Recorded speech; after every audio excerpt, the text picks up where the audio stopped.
Candid conversations, unfiltered opinions, and humor with Avag Beck's podcast. Hello, everybody. Welcome to another great episode. Today, I have the pleasure of having Emanuel Rose with me. Emanuel is an author, an entrepreneur, and we are going to have discussions along those lines. Hi, Emanuel. Welcome. Thank you so much for having me. I appreciate the opportunity to talk with you. Thank you for being here. Thank you so much. So, author, entrepreneur, those are heavy titles. Lots of work behind the scenes if you if you know about it. So what enticed you to take on this level of torture, rewarding torture? Well, I had hit a spot where I had a couple bad experiences in a row as an employee, Right. and I had a big bonus that I'd been reneged on, and I had gotten hired as a change maker, and then got let go pretty much 30 days later. And I'm like, well, I must be unmanageable, and so I better just start my own business.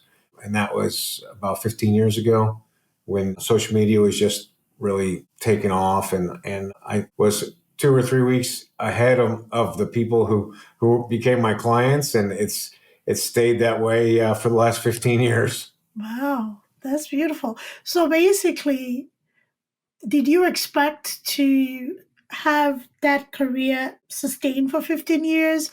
Or was it something that you're like, okay, this is an impasse. I'm going to try this out. How bad could it be?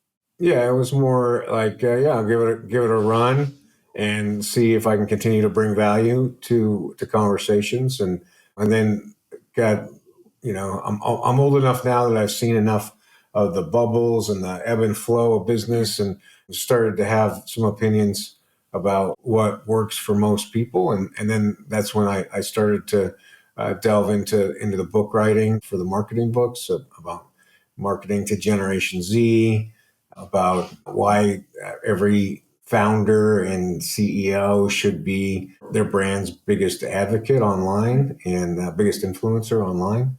And then leveraging the AI and how we can best manage this amazing piece of technology that's showing up in our lives. Absolutely.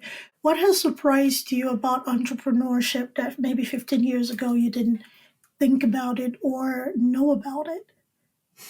Well, I think the toughest thing is for me has just been around finance and cash flow, and being able to charge enough and have big enough clients and be able to then take care of all the taxes and licenses and staff and assistants and independent contractors to get help on this, that, and the other thing, and be on top of all the changing world, right? I mean, especially in the last 4 years, with the way that the economy has been, it's been super challenging with the price of everything going up. And so that's been a challenge to, like, I just raised my rates with the clients that I started with 15 years ago. I just raised the rates this year with them. So, that's been the hardest part for me. Wow. So let's talk about the new age founders and entrepreneur. You mentioned that founders need to be their brand's biggest advocate. How do you do that without coming off cringy and pushy? Because not everybody receives things the same way. How can you be effective in advocating for your brand and selling your brand to your ideal customers?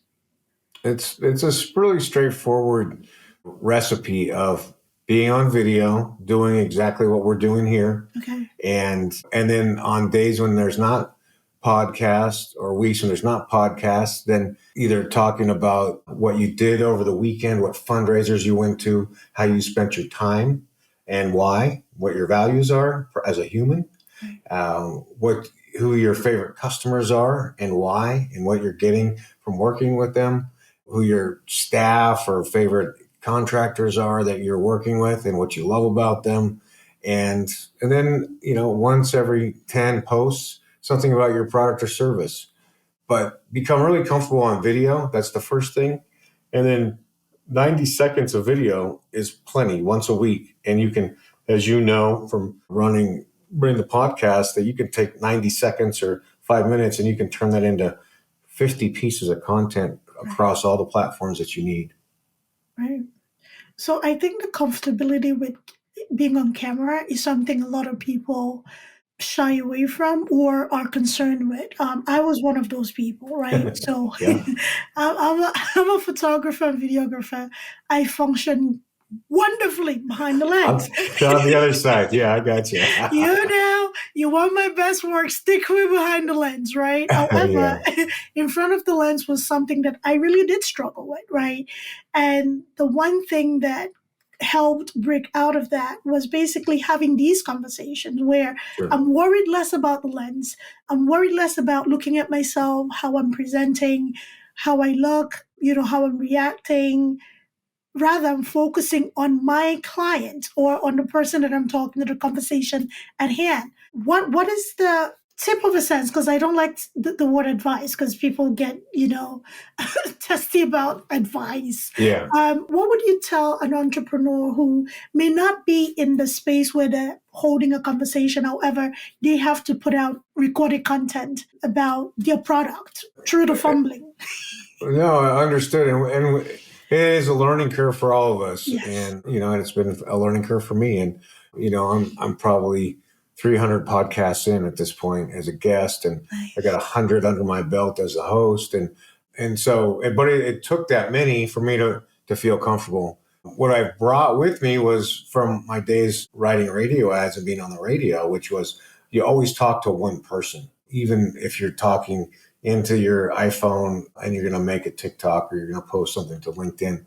You're really in your mind's thinking, I'm just talking to I'm talking to my mother, my best friend, my favorite client, and one person. And so it's not a performance. It's an explanation. It's a narrative, and it's a chance to be authentic and transparent with what you're going on, as if you're talking to DMing a friend.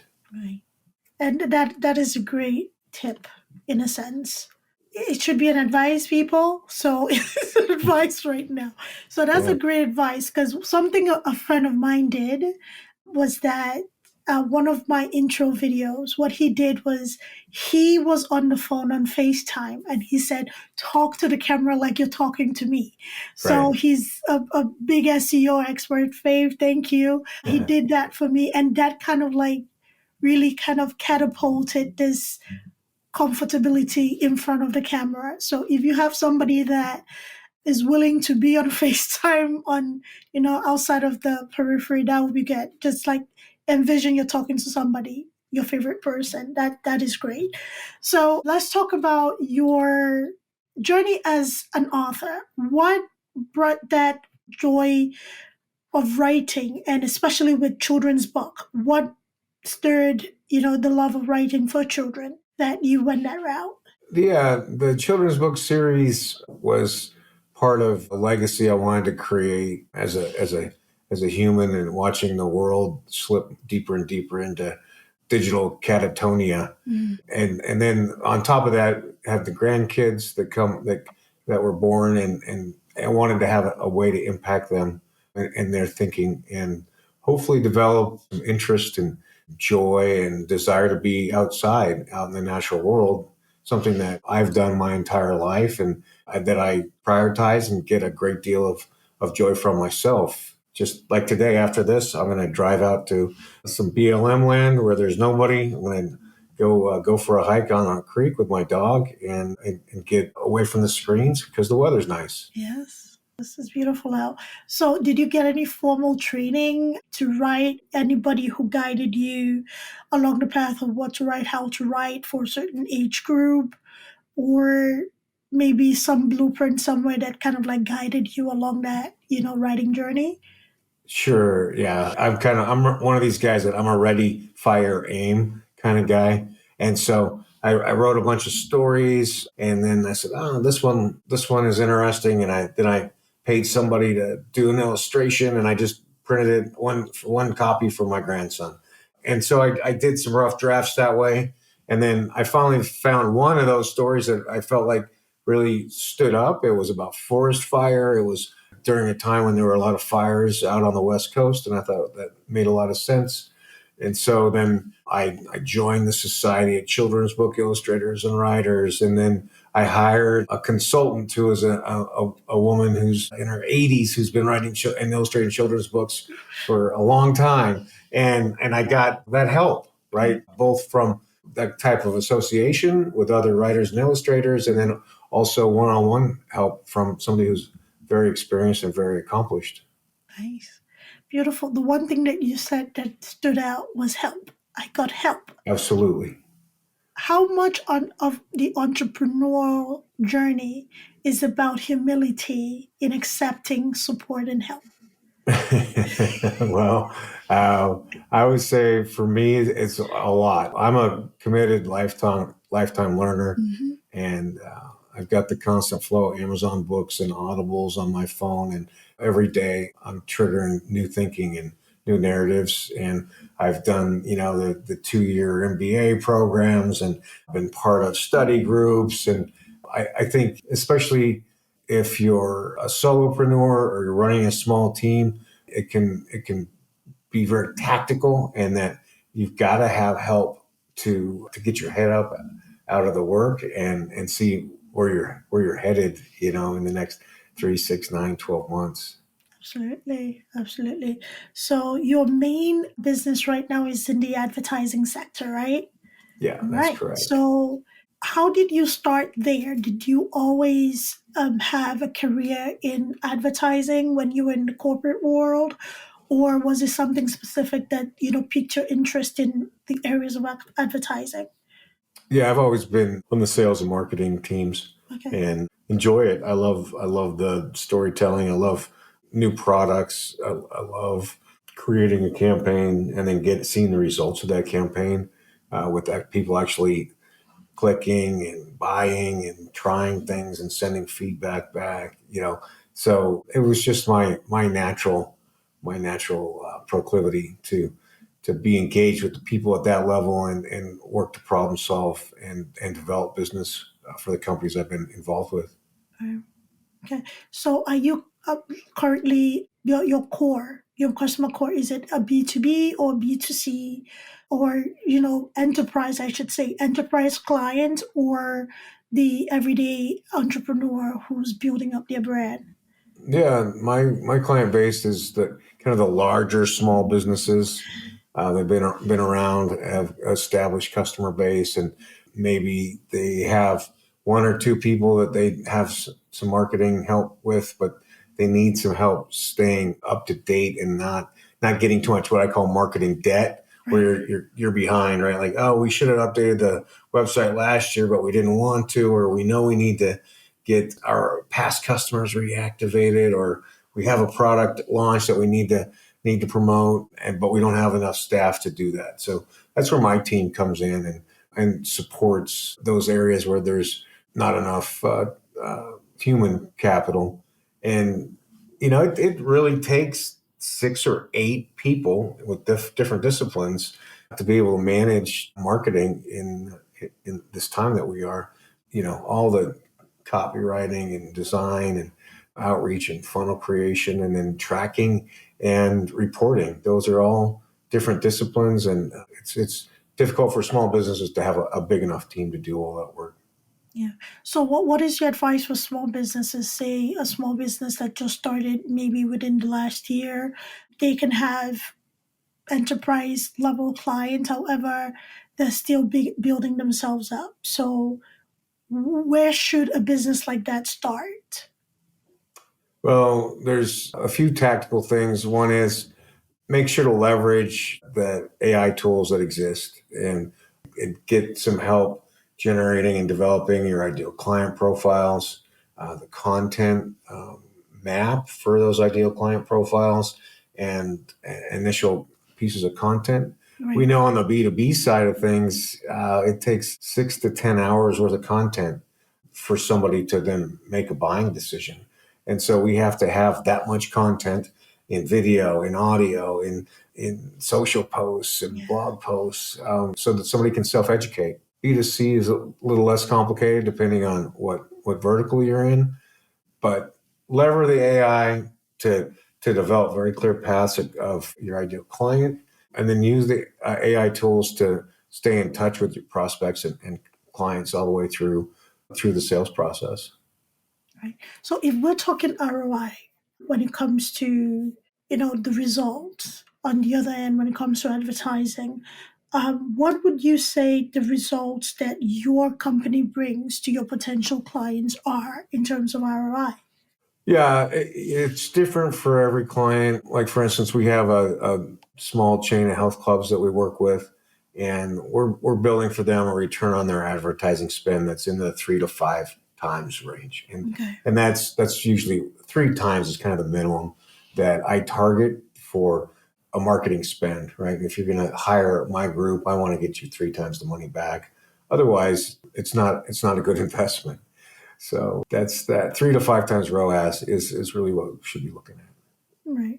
So what is the most you've accomplished? What ROI has actually shocked or surprised you? Maybe it was just a fluke or one-time thing, or you've seen like consistency in a specific industry. Yeah, I mean, we've had some Black Friday sales that were like 25x. So, but that's like the Super Bowl. That's the high water mark. Yeah, I don't want to be on the hook for that every campaign. That is a sprint if ever I did see one. Wow, Yeah, 25x. Was that yeah, on services or physical product? yeah, services. Yeah. Services. Wow. In your experience, right?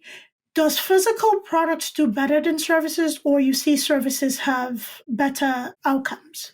It really again depends on the vertical or the product offering. But what's nice about physical is that you are able to, as long as you have inventory, you have unlimited upside, right? So that's always what was nice when I had a client that was an electronics company, and we could sell 10,000 units in a day, Yeah. based on the ads, and that always feels amazing. But it just depends on what the product is and what the program is. Got it. So how about digital products? What is your experience with digital product? I mean, I sell my books by download, and so it's an interesting process, right? Where you're able to produce an ad that's digital. The person goes to a website, and it's just everything's contained on the computer, and then the money magically gets beamed to the account. This is it, magic. It still seems a little bit like sorcery to me, but it is. It is. I do love the social media ads, and I think that is a way that small business and startup business can get a lot of value out of their ad spend is in social ads. And like, for instance, on TikTok, we don't do a lot of TikTok native programming, but we do lever the TikTok ads and have good benefit that way. Other than TikTok, is there another social media platform that either mirrors that or remotely comes close to the reach that TikTok has? Well, TikTok has been unique in that it was, it's one of the great ways to contact Gen Z and those people that are, under 28, kind of that 12, 13 to 28 range, still have some access. Instagram is similar, but it tends to be skew a little bit older, and so there'll be the next thing that will come up once TikTok, if it actually does disappear in January, then something will take its place very directly. Okay, so we're just watching and waiting. Yeah. That's nice. So let's discuss a little bit about AI. Not a little bit, we don't have to make it little. So AI. AI has its benefits, right? AI, when used correctly, is a very beneficial tool. AI still does need human oversight, right? So what is your position on the fear or concern that people may have in AI taking over their roles, their job roles, or business owners who are still not utilizing AI in certain practices when it comes to, like you stated, leveraging some of this for getting that content and framework done for what you have to do with reaching your target audience? Yeah, I think first of all, every business manager, founder, CEO needs to make that mandate that AI tools have to be part of the tech stack. It's not an option. It's not going away. And so you need to build some use cases and understand what the security threats are and what the obligations are to make sure that it gets used correctly. But it has to be integrated into the tech stack at this point. And like you said, the human has to always be in the loop. So the companies that are using it and leveraging it correctly are using AI, a philosophy of AI first, human in the loop, managing the reporting to see that the KPIs are being met, and then innovating and changing providers if the KPIs aren't being met. So that's the structure for it, and the leverage is 25 to 100% of time savings. There's things that, especially if you have to parse data or do research and any kind of historical data, the AI can crank through that way quicker than humans can. And then as you probably know, with the content development and video editing and short creation and these things that we do as content marketers, the leverage is massive. It is. And the concern that people are worried AI is going to take over their jobs. I have an acquaintance who's actually an attorney, right? A Uh, policy attorney. yeah, And he feels that with the rise of AI used more and more by corporation, I should say, enterprise level clients, that more and there's less requirement for him, in a sense, if an AI can put together a legal document, yeah. which is state specific on whatever subject matter, over employee, contractor, and everything in between. Why am I needed as somebody who spent years and years in law school? What do you have to say about that? Yeah, I think it's an interesting challenge that each industry has. And I think, for instance, the legal industry probably is going to be a little more prone to some replacement. Mm. I think that, a lot of the philosophy is that people who are using AI in every industry are going to be the ones who have the capacity to maintain their roles in those industries. Right. People who don't and act like it doesn't exist or don't are afraid of it, those are the people who will get replaced either by the people who are using the AI or the AI itself. Yeah. So yeah, I mean there is going to be some constriction that happens inside the HR departments because of the AI tools, but hopefully it's for things that were drudgery and that the humans weren't enjoying doing, and that they're freed up to go and do something more creative. Your friend who's the attorney, he should be looking to go and make new relationships and be on, go and interact with humans, right? Get some new clients, Yeah. and to take another part of that industry and focus on that versus just the rote part of writing agreements, right? Like that should have been. I mean, we've been writing the same agreements for 600 years, 400 years. So that should have been replaced. I didn't try. I wasn't that direct. However, I did. I did encourage, like, getting familiar with the prompting, right? Because again, AI needs oversight. It cannot do everything. It has errors. So that's why we kind of like need the human to skim through Yeah, whatever to address things to see if, Article 45 of whatever is correct, right?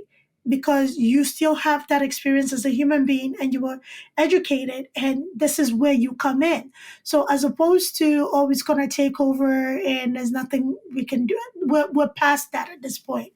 It's too late to yeah, have that worry. So is exactly. if you feel you cannot outsmart the system, however, learn along with the system. and there are people that are traditional, very traditional in their thinking and their practice too. Not that they'll be left behind, but more that they're slow to get onto the bandwagon. And you have been around. I think it's safe to say you've been around to see the ushering in of new practices, even with the .com era, right? For The sure. interweb, right? People were Yep. not very keen to the WWWs of the world, or even putting your Didn't want to credit put card their in. credit card in to buy something on the internet, right? I mean, now we've been dealing with that the whole time. You do it from your phone. Yeah, exactly. So how has this been that you have seen when you started your business, this was internet was still kind of new and not everybody was on board with it. And now we're in the AI era, which you've also ushered into your business practices. Yeah. What has that been for you to see these evolutions and, taking them on? Well, for me, I tend to be kind of duct tape simple about this stuff. And I always say, I want to maintain the fundamentals. Right. And so the marketing fundamentals are unchanged, right? We've got problem, solution, call to action, and we need to find people who have the problem that our products and services solve. So those, as long as we stay focused on that fundamental, and that we need to have good messaging that can go to those people, then we start to say, well, how can the AI help me write emails to my prospect list that's clearer and better and more fun and more engaging and better click-through rates? And how do I produce these pay-per-click ads that are going to get better results? And so as long as I can stay focused on the fundamentals and not get into spray and pray, which we see a lot of right now, a lot of really terrible marketing where they're sending me emails about women's shoes and things that I have no interest or desire for. What, you don't have interest in women's shoes, man? Well, I do, as long as they're attached to my lady, and then I'm very interested. But I haven't, even in 25 years, I haven't gotten good enough to buy her a pair of shoes without her there. Hilarious. There are some boundaries, yeah. I think that's the thing with marketing, because everybody's an expert these days, right? And Sure. for founders, especially in the early stages of starting a business, they trust marketing agencies scattered around the globe to market for them. And it often, results in very bad activity, Yeah. right? Like the one you just eloquently stated, right? You're selling a hairbrush to a bald guy. Like, what's the Right, yeah. use? you Yeah, know? no, not happening.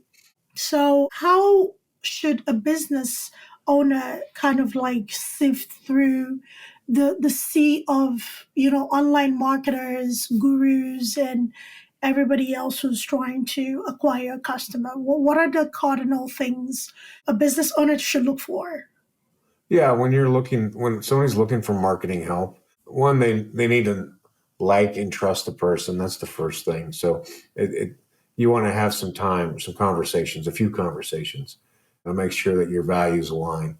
One mistake that business owners and managers often make is, they want to make sure that we've done work in their industry before, and that is kind of a misnomer. Sometimes it helps to have somebody who's an agency that's very experienced in the industry. Sometimes, oftentimes, it really is not helpful, because again, the fundamentals are the same. Right. And the business owner is always going to be the subject matter expert, right? They're always the SME.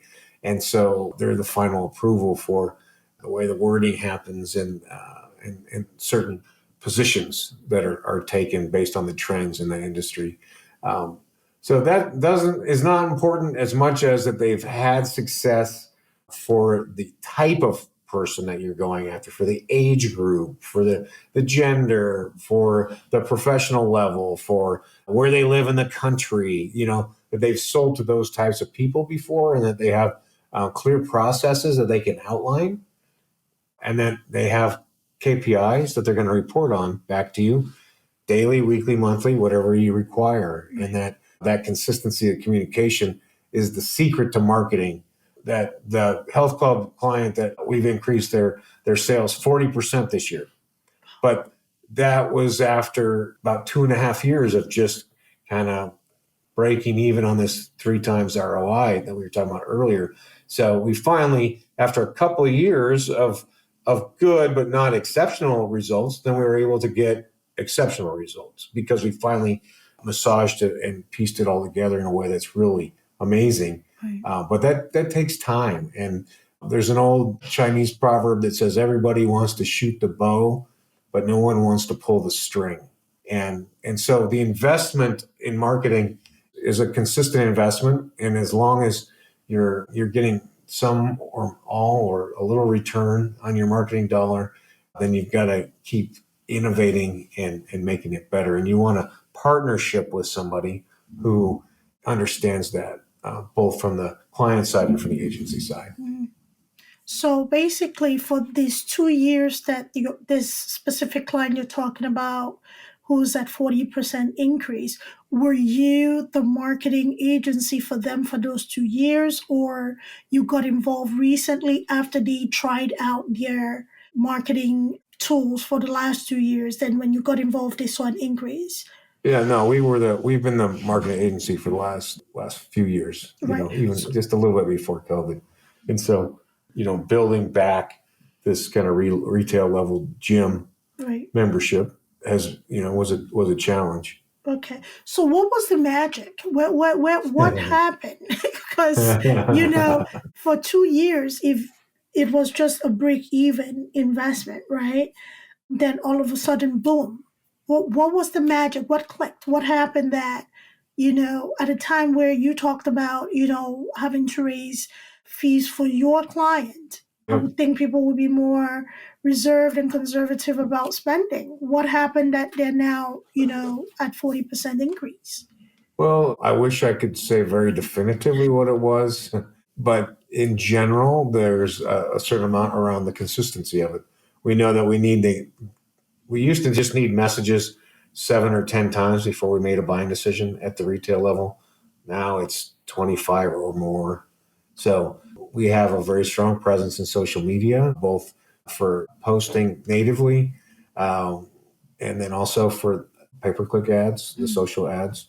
We've also committed to lots of content that's downloadable for people about, seasonal fitness, nutrition, trackers, all those things. We stay on top of the fitness trends. And so that's what the blogging and the social media posts are about. And then a very consistent email schedule. Twice a week, everybody gets email that is content first, sales second, and both members and prospects get this consistent messaging.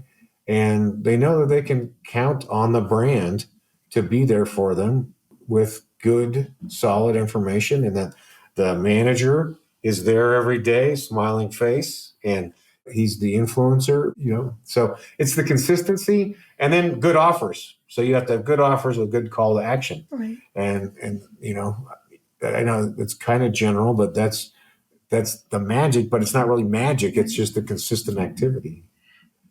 So with email outreach, how do you keep consistency without being spammy? Well, it's about a content calendar, making sure that you're bringing things that are timely. So seasonal, weather oriented, social, norm related, the holiday schedule, trends, and fundamentals. In this case with fitness, we're looking at, like we did a piece about the shots that people are getting that are, helping them lose weight. And then what are the trials and tribulations and what should they be worried about with that? So, we're holding on to these trends, we're holding on to the seasons, and then you can tell by your unsubscribe rate when you hit overkill with your email. If your unsubscribe rate starting to tick up, then you know that you're overdoing it. You can back it down. But as somebody who pays attention to numbers, I want to push it to that point where I'm getting unsubscribes, right? So that I know what the appetite is. Right. Plus, you could tell by your opens and clicks, right? Okay. Also. So with unsubscribe, right, there's usually the pop-up that asks you why you're unsubscribing, right? Do Yeah. you pay attention to those feedback as well? I mean, we've feathered it in so we're not getting unsubscribed. I mean, it's a Okay. fraction of a percent Okay. at this point. So no, I mean, people get fatigued. I mean, I don't not that concerned about that. What I'm more concerned about opens and clicks, and I want to make sure that people are getting are moving through The funnel? the funnel. Yeah, Oh, okay. All right. So what makes a successful funnel? providing enough value and a good call to action to get them into the next step. Mm. And the funnel is not so much about driving them through the funnel, but it's about observing where they're going to self-educate. And it's about having content in the different forms necessary: video, audio, written, entertaining, and seeing which pieces of content are the most consumed. And then eventually that they're leading down to becoming a customer, and then becoming a brand advocate where you actually get some user generated content from them. So going back to result, we talked about funnels, we talked about the result and longevity and consistency, right? Do you have a timeline where a founder, business owner should expect to see a break even at the very least with the ROI? It's hard to say that without knowing where they're starting from, right? So there should always be transactions, right? And the first of the transactions that we're looking for are people clicking and spending time on self-educating. That's the first thing. Downloads, that kind of transaction. Maybe it's phone calls, maybe it's appointments. So it really depends on the KPIs that the founders established. Ultimately, we need to produce sales. That's how we assess the efficacy of it. But if you're zero, if you have nothing, then probably 60 to 90 days is a good window in very general terms. If you have you already have a going concern and you have some clients, then we can turn it on and we could have results in 2 weeks because you have people who are already doing business with you. And then we're going to innovate what you have going on or your prospecting campaigns. And so that can move very quickly. But startup, that's the challenge. That's from ground zero is a tough one. Ground zero is tough. Yeah. It is. So, in your experience, right, is there a difference between targeting enterprise or corporation, so B2B, and targeting customers, B2C? Which has the faster growth and which has the sustained growth? Because, you can go fast and then stop, right? Yeah. Or you can go slow but sustained, right? I have an Yeah. inclination. Let me see if you even Okay. matches. Yeah.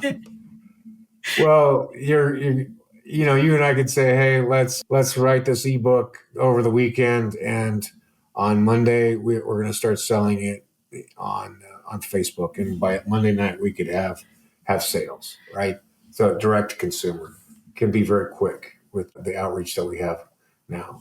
When you're talking about B2B and enterprise, if you're talking about small business, oftentimes you can get and talk directly to the decision maker relatively quickly. And if it's a low dollar acquisition, then you can usually, that could be a 2-week process. It could be quick. Right. If it's a high dollar piece of software or hardware, then, that could be 2 years. So it just really depends on the product. All right. So, which one has the most sustained growth? Sustained growth, I would think that it would be on the B2B side. Right. But it just depends on the product. I mean, if you're talking about a new product, A tool. like A tool, like a in terms of tool, a software, yeah, a tool. yeah. So I mean, best case would be that you would sell both direct to consumer and to enterprise, and you'd have two separate offers. And sustained growth comes in a software tool from continual innovation. because in 6 months, whatever you've got today is going to be out of date. Right, right. That's true. So is the marketing different, markedly different, or slightly different depending on enterprise versus B2C? Absolutely. Okay. Yeah. Because you have a lot more. In the enterprise space, you have many customers, many people advocating for the change, many people fighting the change. You've got to deal with IT and security and already existing software usually, Hmm. and so it's a much bigger process than being able to just, if you say, "Hey, I got this great AI tool that'll take a picture of your face and turn you into a chicken anytime you want," and it's $4.99. Like, all right, cool, easy here, you know? The one thing is chicken. You couldn't go like, lion. You know, No, chicken. That's what everybody's talking about. The kids today, everything's chicken. It's so funny. chicken. Yeah. Uh, so wow, lots to learn, lots of insight. So how patient should we be with marketing? Well, I think I look at it in phases. And so I want to make sure that there's some testing that happens that's low dollar testing, $50, $100 testing. And to make sure that, hey, I have all my systems set up correctly so that if somebody is interested, it works correctly. And then I can start to get some market feedback because I'm not smarter than the marketplace. And a lot of times what we come up with is based on good theory and good history, but it's not always accurate. And so we want to test inexpensively, build some actual knowledge as quickly as possible, and then step it up and increase the dollar spend. So $50 is a great test. $500 is a great phase two. $5,000 is a great ongoing campaign. And like we said, we should be getting 3 to 5 times ROI on that. So it's not necessarily patience; it's just correct testing. So are we talking per day, per week, or per month? I like to look at the weekly, the monthly, and the quarterly because there's ebbs and flows in all those, right? Human behavior is not like a flowing stream. Like we know that people have certain behaviors on Mondays, they have different behaviors on Fridays, and so we have to be able to see the trends through bigger blocks of time. That's why I like daily, weekly, monthly, and quarterly. Okay. So does that factor into the kind of marketing dollars being spent? Because the things that are pay per click. So and that is definitely a daily. So when somebody Yeah. is setting a budget for something like that for pay per click, level of advertising, what do you generally tell your customers? Yeah, to be conservative with pay per click. If you can there's products now called real time search leads where we actually are able to pull the people who are searching for things on the search engines. Right. Those are better values. You also have the ability to unmask your website visitors and remarket to those people. Scary So stuff. it is scary. It's been around for a long time. It just finally made its way down to small business. Yeah. But these are better leads than paying for clicks a lot of times because you're actually paying for the specific individual Right. who's looking for the product or service that you offer. Yeah. Great information. Great information. Lots to learn. So, if somebody's listening to us, Emmanuel, and they're interested in working with you, what do you look for in an ideal client when it comes to revenue, when it comes to years in business, when it comes to expertise, when it comes to availability to create the content that you need to market the product? What are your, cardinal check boxes for your client? Yeah, it's really about the person and that they are a subject matter expert and they've got a good product or service that is innovative, and then that they realize that they may know something about marketing, but they don't They're not the expert. know everything. They're not the expert, right? And that they're willing to take some risks with me and say and trust that my team is going to be able to help them in ways they're not going to know or understand sometimes, and then that we're able to establish KPIs together and have that be the litmus test for success. I love both physical products and services. I have deep understanding of manufacturing and electronics and those things, and then all the service businesses. Really, we work with companies that are about $1 million in gross sales to about $25 million. That's kind of our sweet spot. It's heavy tickets. Heavy tickets. All right. This was a great conversation. So everybody, I learned a lot from having this conversation with Emanuel. And if you learned anything at all and you're interested in reaching out, we will make sure everything about Emanuel is in his show notes. So his website, social media handles, his business. So you can reach out, talk more to him about potentially marketing your business, working with him to make sure that your target audience are being reached, because that is where you make your money, right? Trust, like he said, trust in the process. It can be frustrating to want to see that, return right away, or the 2x, 4x, 3x return that you may have in your head, but it doesn't happen overnight. Like the story he did tell, it takes time. And once you have that sustained growth, it is something to be enjoyed. So thank you very much, Emanuel. Is there anything you want to leave our listeners with? I would say to be focused on being a lifelong learner and keep the Amazon books coming by Kindle, by Audible, or by delivery, and keep learning. That's really what we're here for. Enjoy the process as much as the big checks. Absolutely. Enjoy the process. Be a lifelong learner. Be flexible in your learning, because whatever you may have thought or envisioned the process to be, it usually changes. Human behavior. We buy differently around holidays than we do every day. So having that flexibility in mind is going to help further energize that relationship you have with any marketing team as you go on this journey. KPI in mind, ROI in mind, and all the other acronyms. So enjoy the process. Stop and smell the roses. All right? Enjoy nature. Be like Emanuel. Go out, hug a tree, camp out, fish, stop. So that's the way he relaxes from the digital world. So thank you again, Emanuel, for being here. We'll let everybody know how to reach you. Please let us know what you think about this episode. We'll continue to bring you content like this. For if you're starting a business, you already have a business, you're thinking of starting a business, there's a lot that goes into it. And, we'll bring on experts to continue to educate you. So thank you, everybody, for listening. Take care of yourself and each other. All right? Bye-bye.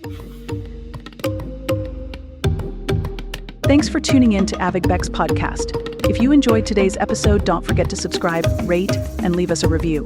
It really helps us out. We'd love to hear your thoughts and continue the discussion. So join us on social media or drop us a message. Until next time, keep exploring, stay curious, and keep pushing the boundaries of your world.